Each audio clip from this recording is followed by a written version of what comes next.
this poem is called The Last Bard.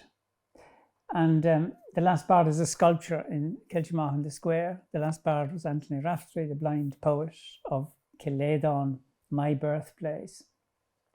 The story goes that Raftery, his family, they got smallpox and his 9 siblings died and he went blind, and he was taken care of by the local landlord, Frank Taff.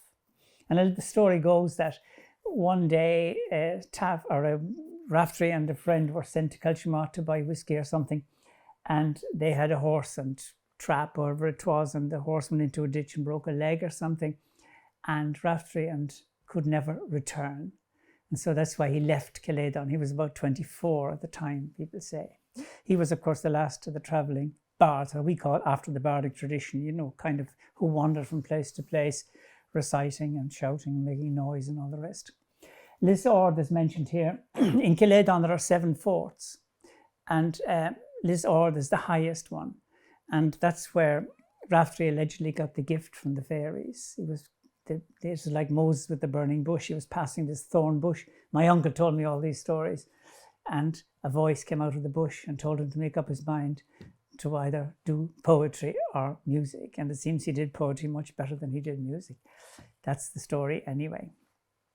So The Last Bard, dedicated to Sally McKenna, the sculptor who has the Raftery sculpture in Kiltimagh in the Square.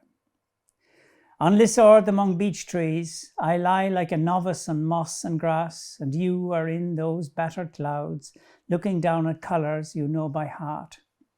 I was a fierce warrior here at 8. At 9, I hacked my name into a tree. A dog howls. In the distance, the river whispers, it's time to sleep.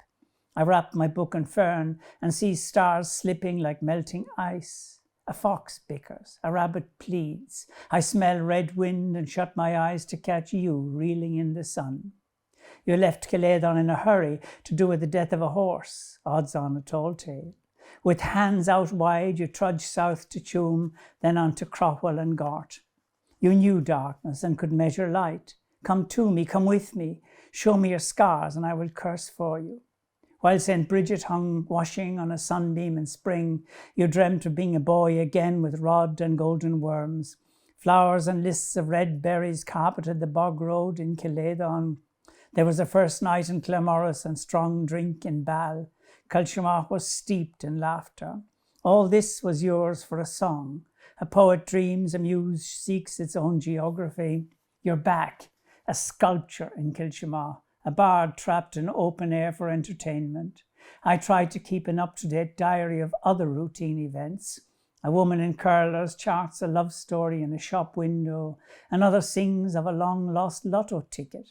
Health freaks check their feet before walking round in circles. A footless man peeps through the church railing.